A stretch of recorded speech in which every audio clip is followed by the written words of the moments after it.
Hello, everybody. This is Kate Strachnyi here from Dedicated. Really excited to go live today on LinkedIn, YouTube, Facebook, and Twitter. I have two special guests with me to discuss a very interesting topic. It's all about natural language processing, or NLP. We're going to hear from actually two authors today. We're going to hear from Ashish Bansal, who's the author of Advanced Natural Language Processing with TensorFlow 2, and he's going to be joined by the one and only Denis Rothman, who wrote Transformers for Natural Language Processing. I'm actually going to go ahead and bring them up on stage in just a second, but before I do so, I want to let the audience know that through your comments and questions, you actually have a chance to win 2 copies of each of those books. So there will be 4 winners in total that Ravith Jain from Packt will announce probably tomorrow or the day after.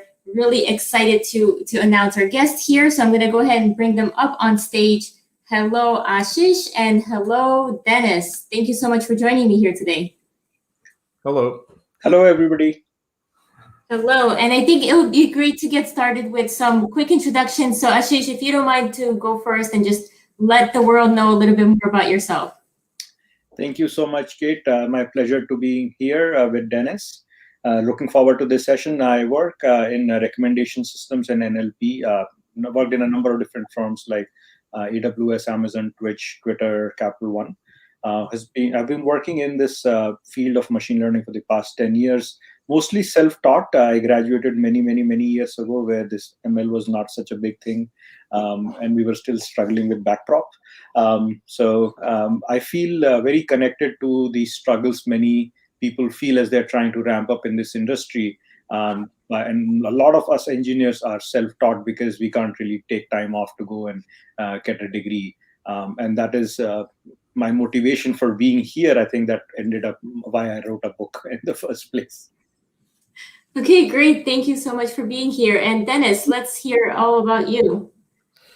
Well, first, I'd like to thank Ashish for his introduction because I'm fascinated by his work on the recommender systems. So, I started out in natural language processing in 1982. So that's a long time ago. And I registered a patent in 1982 on a word-to-vector system. And a few years after, I registered another patent on cognitive chatbots. And then in 1987, I implemented it for the luxury group LVMH, Moët & Chandon, the champagne company. And then I went into aeronautics, and then I worked for corporations like that all the time. So I've been living in artificial intelligence and NLP all my life. I studied at the Sorbonne. I taught at the Sorbonne. I was a teacher there. So I've been here. I've been in artificial intelligence forever. And I try to read everything, a book a week, or at least, or papers on. And I've read a wonderful book by Ashish. And so that's about it. Right now, I write books, I help people, I do consulting, write programs, and listen to Kate. Awesome. That last part is very important. Thank you, Denis. That's the most important thing. Absolutely. Well, I think the audience here is in for a special treat to have not one, but 2 experts on natural language processing. And I think the best place to really get started is to define what is natural language processing and how, maybe some of the common use cases that people will come across. Well, let's Ashish start. I want him to start all the time. Okay, I should start all the time. There we go. Makes it easier. No pressure, right? Okay. Your smile, Ashish, you have such a smile. I want you to start first all the time. I mean, I can keep smiling while you talk, Denis. All right. So I'll start, and maybe Kate, we can take turns, Denis and I. So natural language processing, I'll start with a small observation that I've had just as a pretext to natural language processing. Whenever we invent or when we communicate, whether it is with other humans or whether it is with machines or with animals, we feel the need to invent a language. So even if you see how pet dogs are trained, we always treat them with some commands which are all verbal, right? Now, if we see the first programming language that we built, assembly language, which was very primitive, but it was still named as a language. we didn't choose to name it something else. And whether it's Python or C, they're all called languages because they help two dissimilar groups talk to each other. This idea of language is, I think, very core to humans and human culture. And I also believe that it is language, especially written language, that has made a huge difference in why humans evolved better than other animals who are probably not less smart than humans. Now, with that pretext, I think there has been always this challenge of how can we communicate more effectively with computers? And the quest for that is how do we represent language in computers, because computers don't really understand language as we do. They don't have sense, emotion, and all of that. And context, sarcasm, humor. There is a lot of things that goes on in our languages. So natural language processing is making computers aware of how to process languages that humans talk and represent concepts in both directions using language. So that is the important thing for me. Another thing that I think is important to mention here is when we talk, we don't exclusively just use language. And that's an example of when we talk, we use a lot of non-verbal cues, right? That's an example why we Like smiling, Ashish? like smiling, nodding, right? So these nonverbal cues, and there is also intonations of sound. So if you just read a piece of text, whereas somebody read it to you, you will have a different experience on that. So when we think about the progression of the industry, I would say that the progression of the industry is always towards first understanding like written text, which is where we are now, to a future world where we can have understanding including these modalities like speech intonations or facial expressions, or images that go along with text. For example, cartoons have so little text, but they convey a very powerful message, as my friend Denis in Paris knows very well.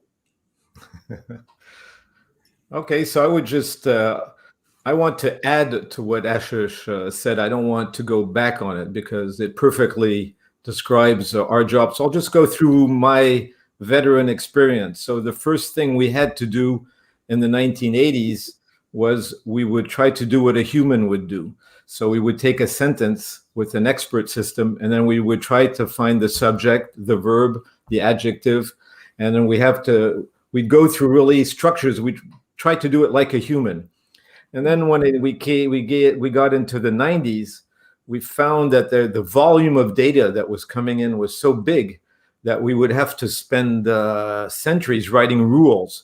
So where our modern approach begins is when we found the limits of being able to write these rules. I used to write systems up 2,000 rules, but then I said, well, I can't go on like that. It's too tiresome. So then you get to machine learning, where you say, well, that's nice, machine learning. And then you could start with k nearest neighbors or things like that. But then we weren't going very far. And then we got to deep learning networks like convolutional neural networks. And we found that they're pretty complicated. I mean, you go through all these layers to get what? To get a word. And if you just change something, it goes wrong. And then we discovered these recurrent neural networks, which I, in fact, discovered in the 1980s. That's how old they are. Okay, but we weren't getting anywhere. In the 1980s, we weren't getting anywhere. We didn't have the computer power. So then the recurrent neural networks came, but then they pile up the information. It's like trying to remember numbers in a phone book. At one time, your brain's going to go off. So then we get to 2017, we're getting to there where Google comes up and says, hey, forget about recurrence. Why don't we build an industrial model? Everything will be the same size. Every layer will be the same size. It's just bricks putting together. So now we get to these transformers, who, in my opinion, since I've been here all these years, is the first change I've seen in 4 decades of an approach. I've been listening to recurrent neural networks for 40 years. Now I see that finally the transformer opens the door. It just opens the door and lets the system find relationships between anything it wants. And that power over so many layers is going to change, in my opinion, the history of artificial intelligence, because you can go into imagery. Ashish Bansal, you described in your book, I think it's chapter 6 or 7, you have an excellent chapter on the BERT transformer that does image captioning. It's exactly what you're talking about with your cartoons.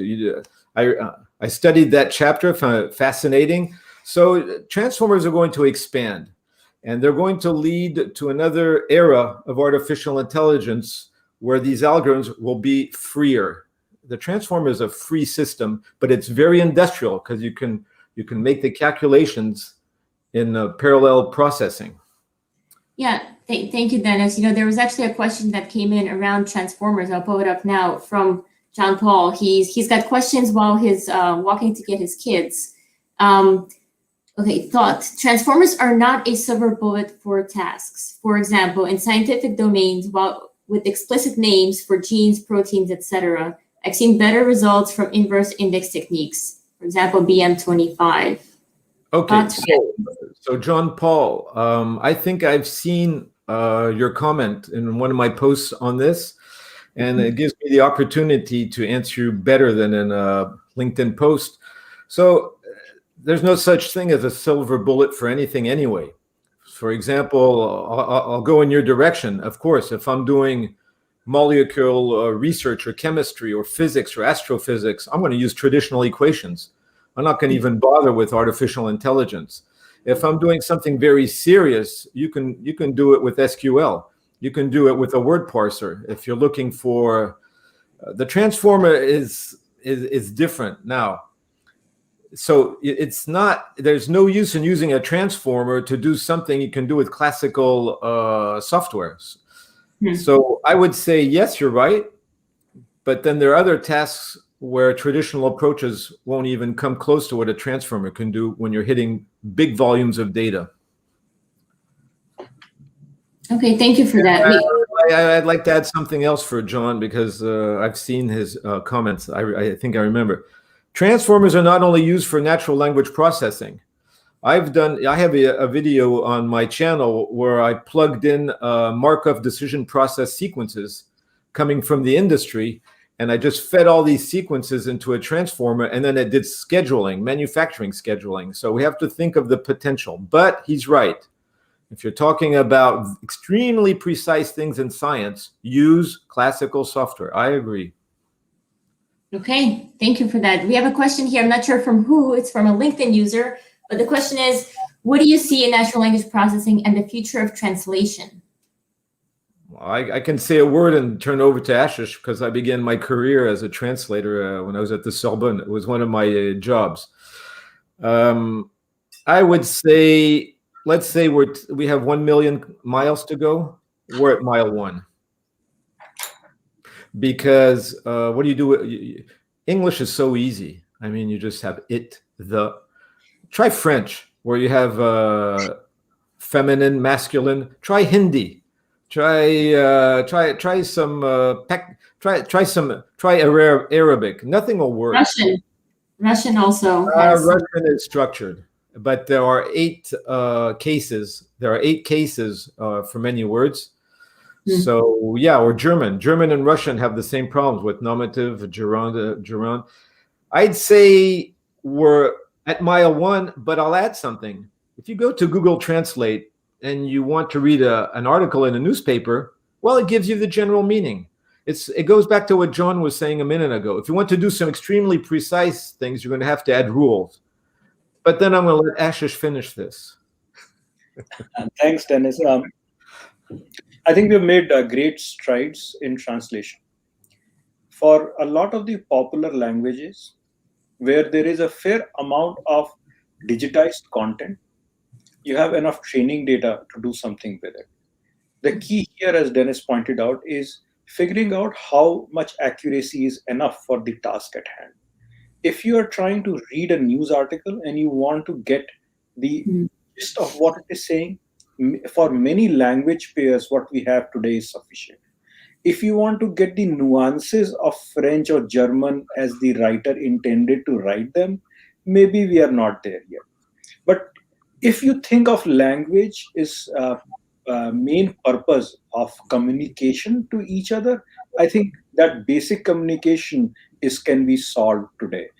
I'm always reminded of that universal translator from Star Trek, which you just put in your ear and you could speak at any language. And there are tools like that today with Google Translate, and Microsoft also has a thing that translates in real time on um, on Skype actually. So you can do Amazon has that too. I think they have a. Oh, wow. yeah. So some of this is, but I think bridging borders. So that's a very interesting point. For a lot of other languages, Amharic, for example, Amharic doesn't have that much good digital representation today. The script is very different. The pronunciation language is very different. In Hindi type languages, basic problems are not solved problems today. I'm not saying that they can't be solved. It's just that nobody has solved them. And a basic problem is tokenization. When you have a Unicode character set, then how do you decide what is a letter? In English, it is very straightforward. In languages which use accents or modifiers, is the letter and the modifier together a token, or they are two separate tokens? These are not unsurmountable problems. It's just that I think too much attention in the NLP world is focused on English. It is easy to publish in English. It is easy to get a consensus in English. Whereas now I'm seeing more effort being done.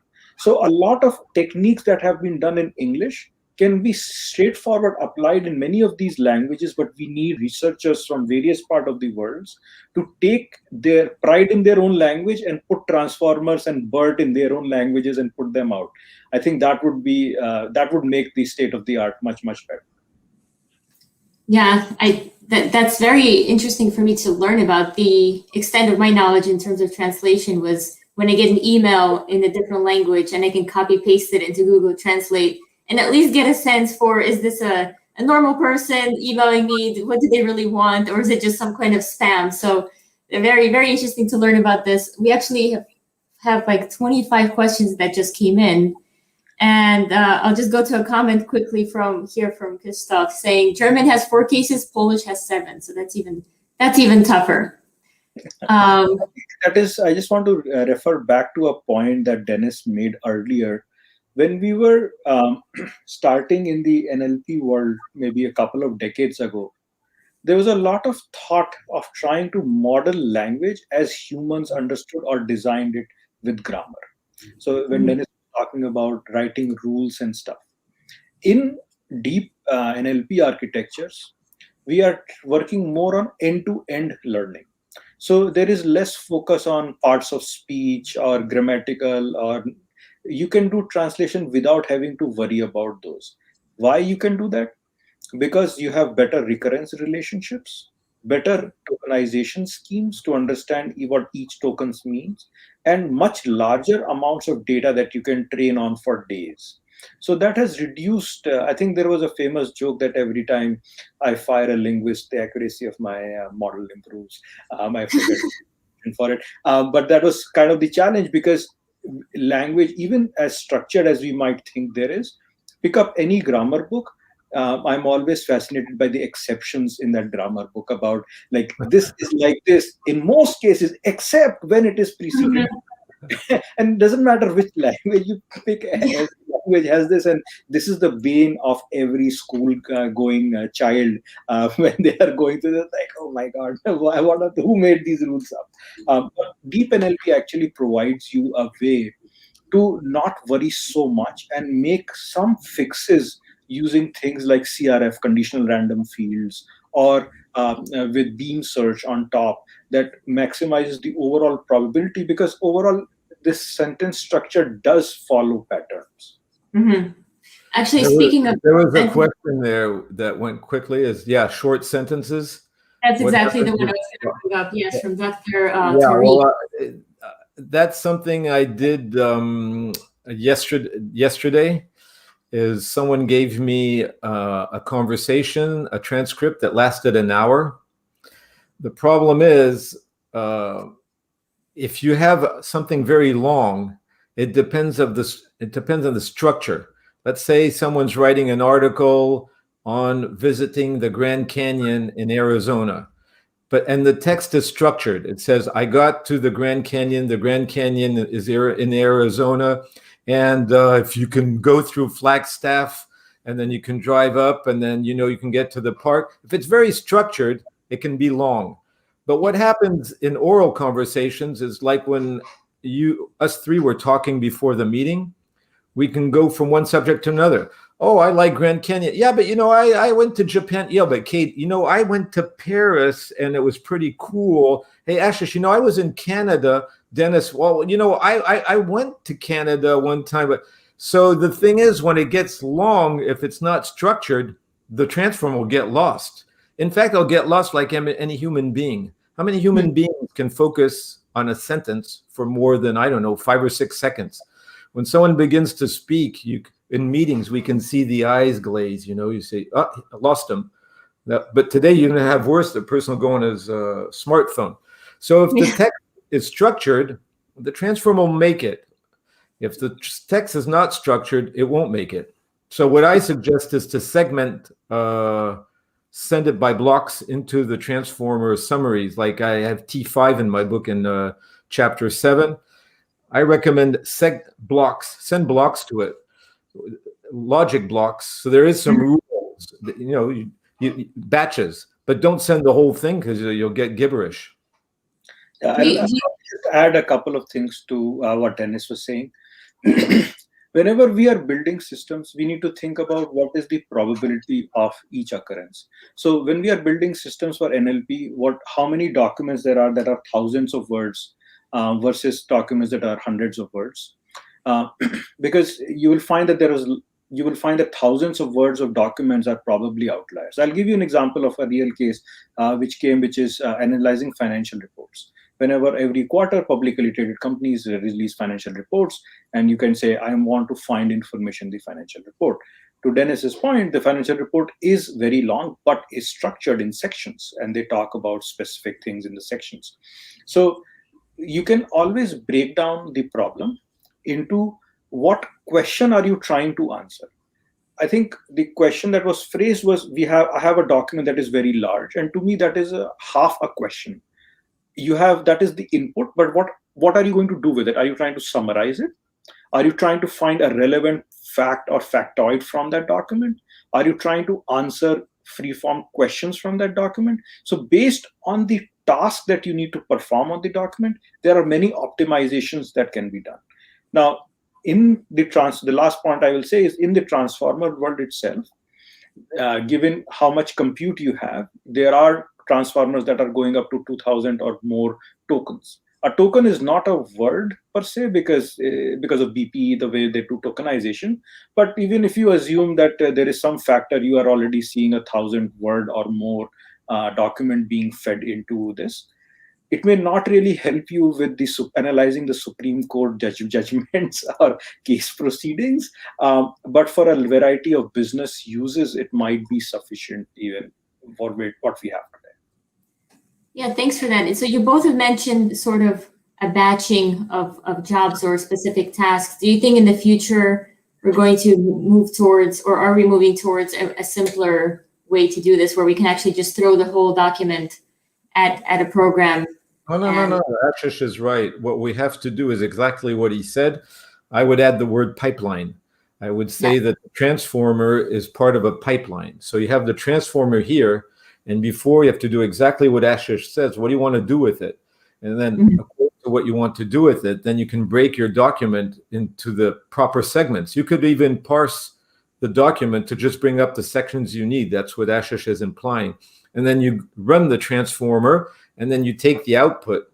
So we're talking about a pipeline. I think the word we have to add, Ashish, is pipeline. This transformer is not by himself. There are things going on before and after. It's common to stack models. So in extending the pipeline thing that Dennis is saying, you don't have to have only one model do everything for you. In fact, often that becomes very challenging. My personal experience in this field has been that very task-focused models do much better than one very large generic model, because it becomes hard to evaluate bias and fairness in a giant model. It becomes hard to evaluate performance for all of the various cases. I prefer to have a few smaller, highly focused models. For example, I can build a model, taking the example of the financial reports, I can build a model that says, figure out which paragraph has past year's financial performance. And that might be a much easier task, going paragraph by paragraph and just giving a binary classification, yes, no. And then all the paragraphs that I accumulate, then I can then pass it to generate a summary, for example, of the financial performance. So there are ways to structure these tasks in a pipeline manner and use multiple models to accomplish the end goal. Okay, thank you. So at this point, I'm going to stop looking at the comments for a little bit, take a book break, and ask you both to talk a little bit about the book. Who is this for? What are the prerequisites for the book that you've written? And which book should people read first? How do they complement each other? So Ashish, I don't know if you want to start first, since I know Dennis wants you for your smile and he wants you to go first. I flashed my biggest smile. So as I said in my introduction, I'm largely self-taught in this area. And having worked in one of the largest companies with text data, Twitter, I was fairly frustrated in trying to ramp up on NLP and learn and still do the job at the same time.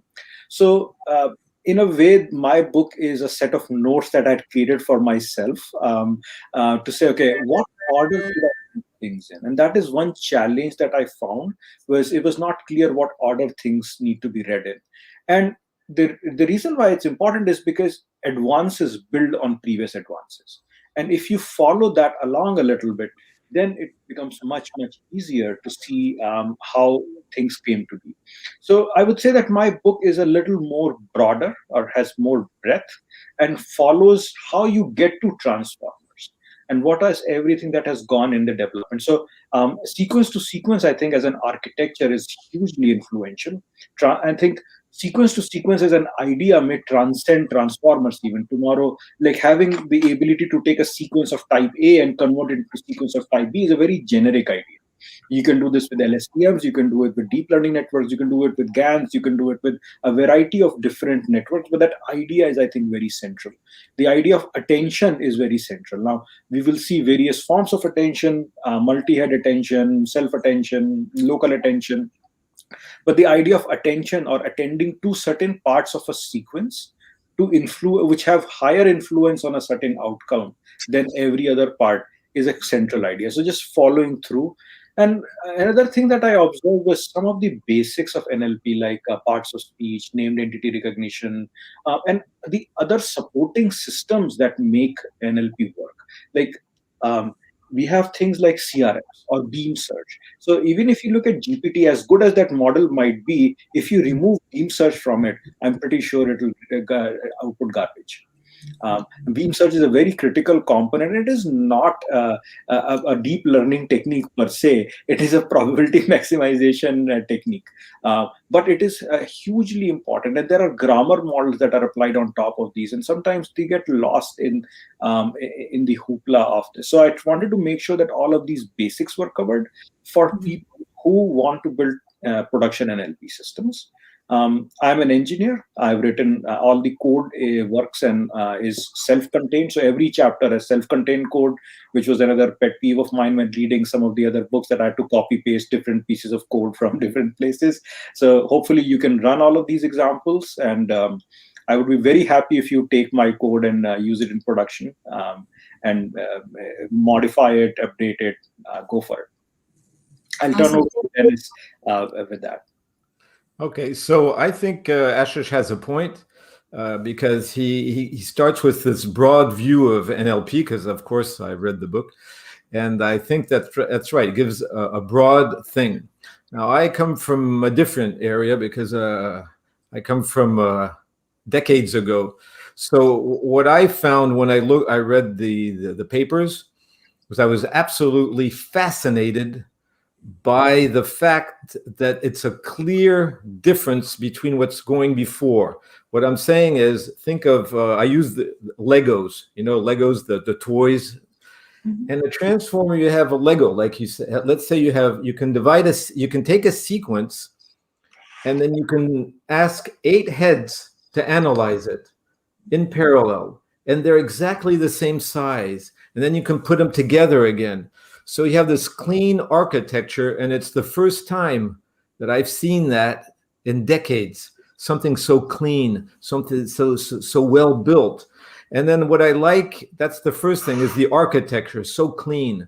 Then I like the freedom of the attention head. The attention head just has one word or token. Let's use word for the other, looking at all the other ones in a very free manner, and then comparing it to its test set. So, and learning patterns by itself. So I saw the potential of transformers, the way that they're structured with this clean architecture and this free way of looking at sequences. I can see how far it's going to go, not only in NLP, but in imagery, audio, decision making. So I'd say in my book, I would say both books are interesting, because if you start with Ashish's book, you'll get a broad view and you'll see, okay, that's NLP. Then you come to my book and you said, wow, he's just cleaning everything off the map. I took my hand like that, literally, when I began the first chapter. I said, I'm not going to even speak about RNNs, and I'm taking all of that away. Clean. It's a new country. So if you read the book, then in the first chapter, you'll understand the basic concepts. And then I just go on to explain how to train it, how to test them, compare them. I find I got back to what Ashish says about the GPT-3 models. They're I like the OpenAI team. They really worked hard. But there are ways, like Ashish and I said before, to prepare your data before in the pipeline, and to get excellent results with small models. So you'll see a lot of things in my book, and if you're like me, I'd buy both books. I read all the books I can find in the top 100 on Amazon in deep learning. I purchase them one after the other and read them. You need to read all this. So if you take my book, you have code, and like Ashish, you can contact us. Ashish has the killer smile. So he'll answer all your questions, and I always answer. I answer every single question on LinkedIn. So amazing, guys! This is an experience. Yeah. Message Dennis all day long just to make sure he keeps responding. I respond. Sometimes it takes me 2 hours a day. Wow. Oh yeah, I can get up to 100 questions. That's dedication. That's a great service to the community, because there's not much out there on NLP, and just people are not generally as free with their time. So that's very good that But I get other questions, like I'm a student. Where should I start? Should I start with math? What should I start with? Or I'm looking for a job. What should I say? Or I read your book, but what can I do with it now? Or I don't understand this chapter. A lot of questions. When you're young, or you have a lot of questions about where you're going, and then when you're a bit older, what are you going to do now? Yeah.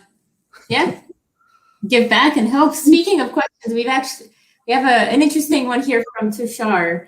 It's all about memes, right? He's saying memes are now a digital communication language. Can we use transformers to identify and block things like hate speech, fake news, spread through memes? I'd like to start with that one, because that's chapter 12 of my book. Yes, it is. I read that one. Yeah. Let's be clear, and I'll turn it over to Ashish, who has much more experience than I have watching streaming in his job. My opinion is that we have to be. I would take. Could you put the question back again, Kate, so I can? Yes. I just want to make an introduction, and then I want Ashish to finish it. Fake news. 90% of the time is what someone I don't agree with says. Right now on social media, it's, you said that's fake news. You believe in climate change, that's fake news. You don't believe in climate change, that's fake news. You believe in gun control, that's fake news. So the problem is fake news is used as a weapon to say you said that's fake news. Who says what news or fake news is? And then you have hate speech. But social media lives on hate speech, because if you write a tweet and you say, oh, the weather is nice today, well, try to do buzz with that. You can say, today it's nice, but it's pretty cloudy. No reaction. Twitter, Facebook, they get no ads, no advertisements. You say the weather is cloudy today because there's climate change. Oh, there isn't climate change. There you go. Yes, there is. No, there isn't. So hate speech is the food for social media.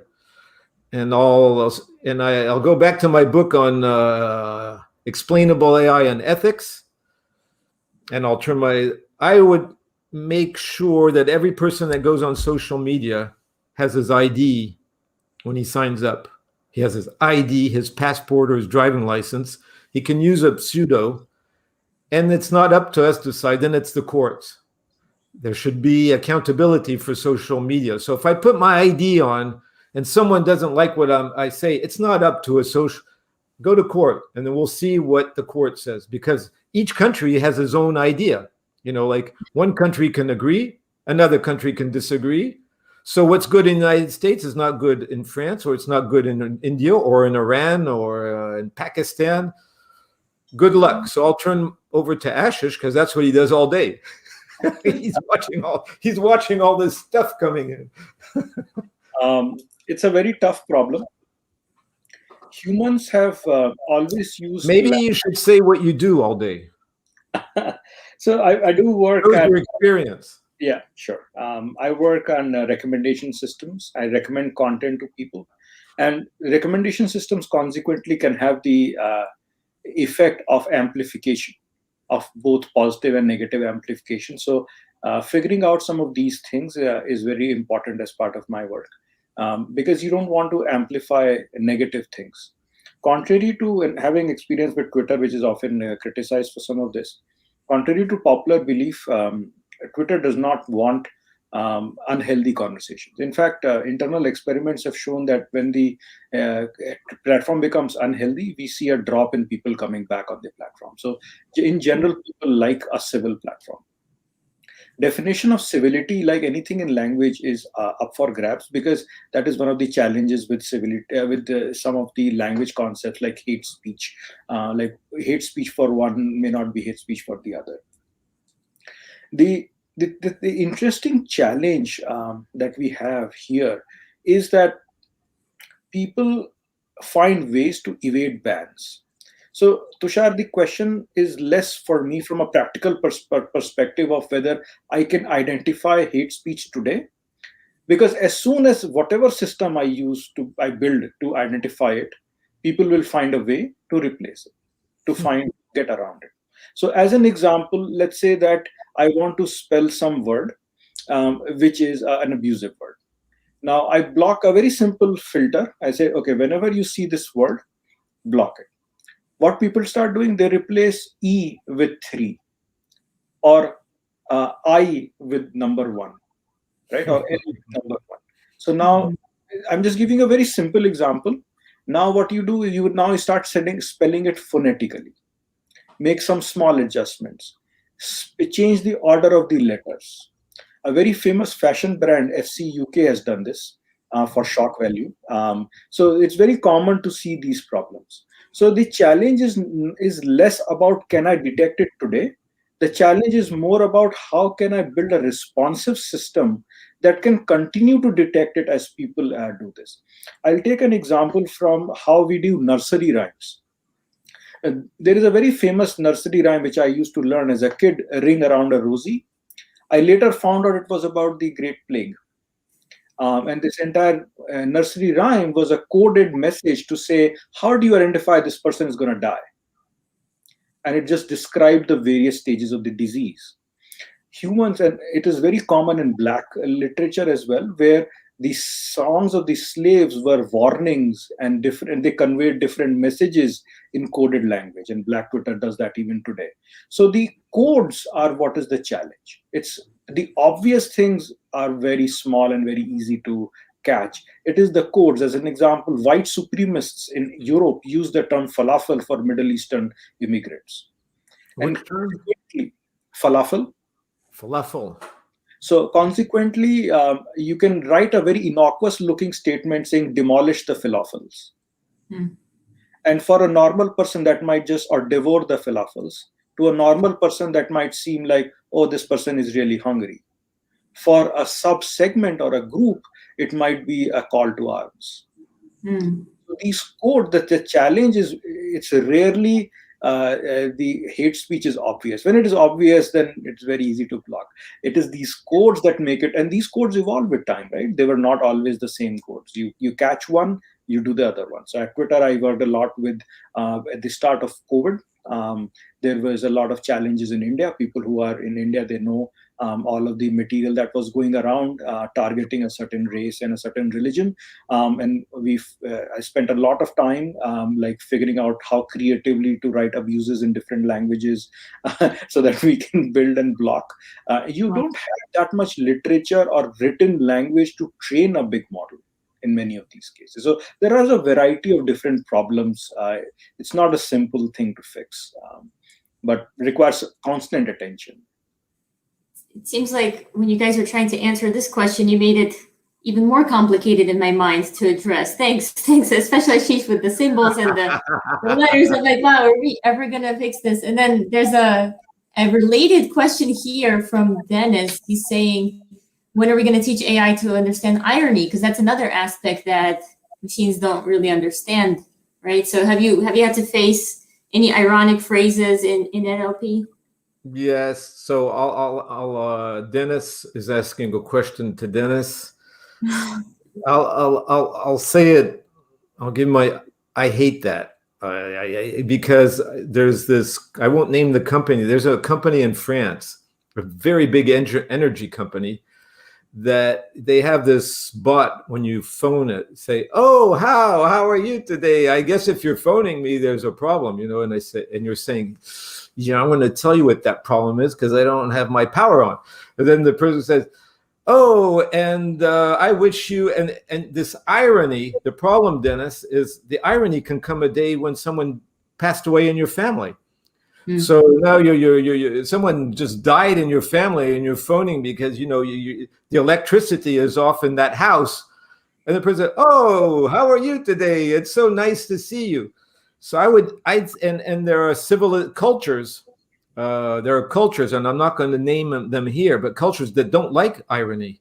You have countries in which humor varies from one country. I'll just take France and England. French people don't like irony that much. They like nice sentences with finesse. Well, they'll just say something that you understand a sentence after. And then the English have humor. They say something funny and it takes you another. And then if you go to African countries and people are having, different cultures, you can't do that. So I would say irony it's a mine. I wouldn't use it. I wouldn't try to. A machine should not be ironical. A machine just does the job. I don't want a machine with irony. I want them to give me an answer and go back to where it came from.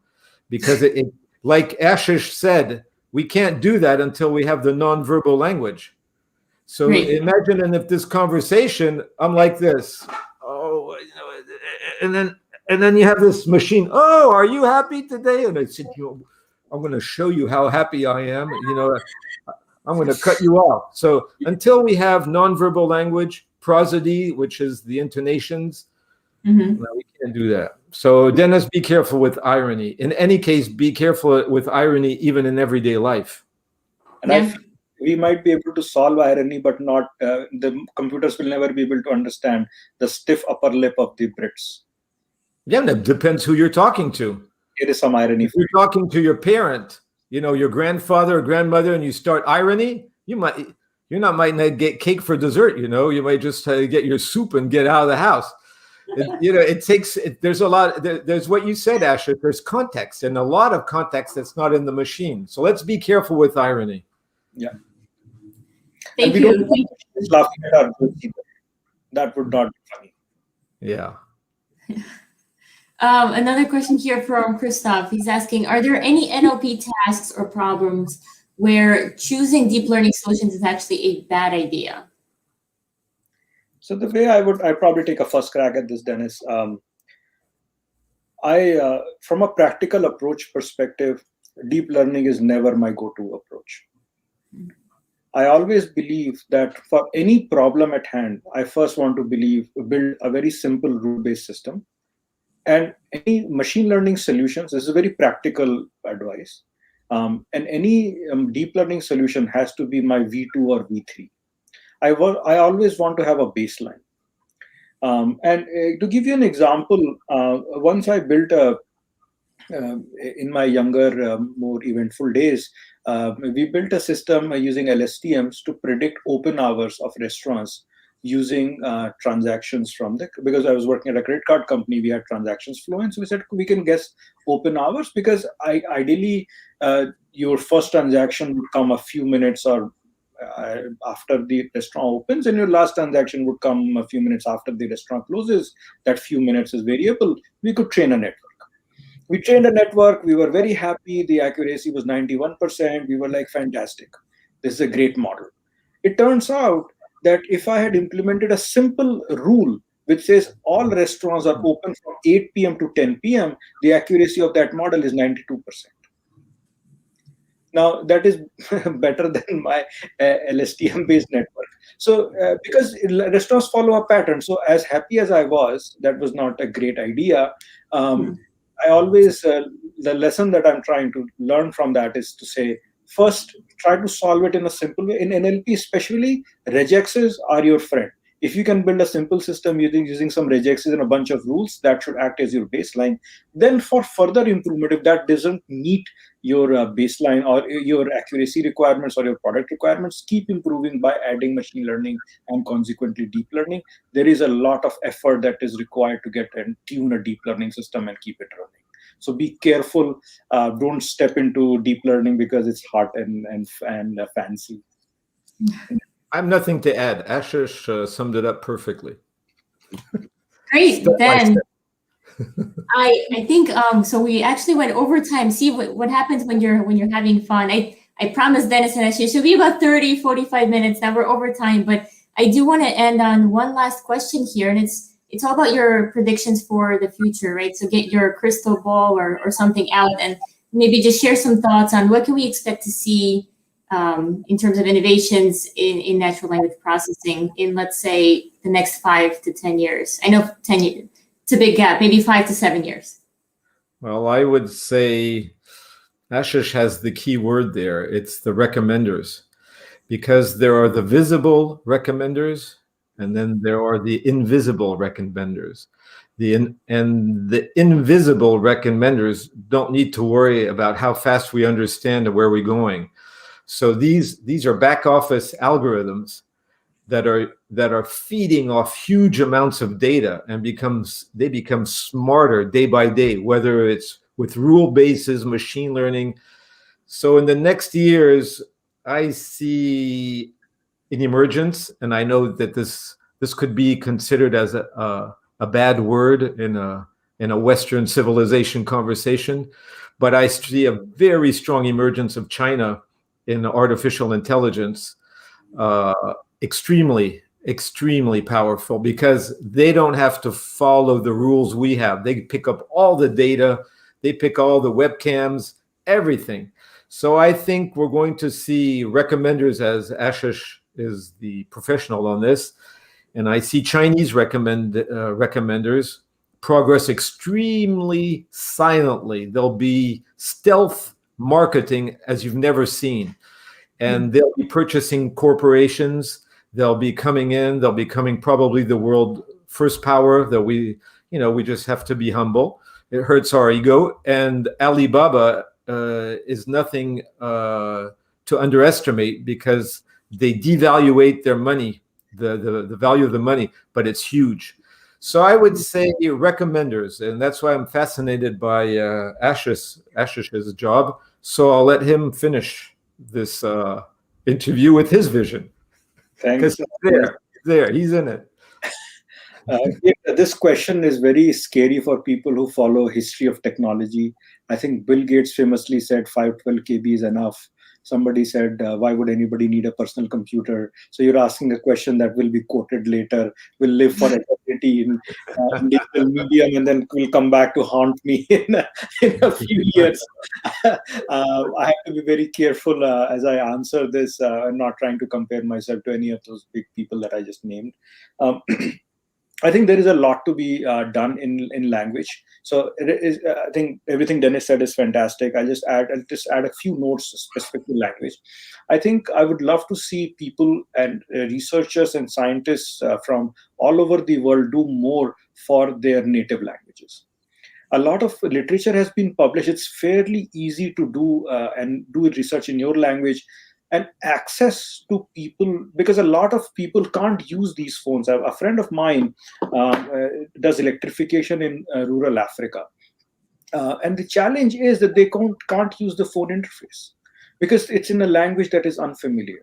So what I'm trying to say is, rather than digitizing and changing the phone interface, you can make virtual voice-based assistants more powerful on those phones and get them to do what they want. Money transfers, access to websites, learning, searching for things. And I wish more researchers in Africa and Asia, in even parts of Europe, spend time building these for their local languages. The second thing that I'd love to see happen is more multimodal stuff. I think that's where a lot of the research is headed. I'm really big on multimodal. We've always had this idea that a picture is worth 1,000 words. I would love to actually see us able to take 1,000 words and convert into a picture, and vice versa. Like take a picture and generate 1,000 words from it. If you give a picture to a human and say, can you write a story about it? They can write a story about it. They will probably make up things that happened before and after.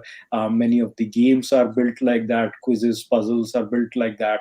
I would love to see multimodals, because I think eventually the aim of any artificial intelligence algorithm or developments in the field is to somehow mimic what we do. We have a screen in front of us. It has tickers. It has labels. Kate has a nice pillow called Dedicated next to her.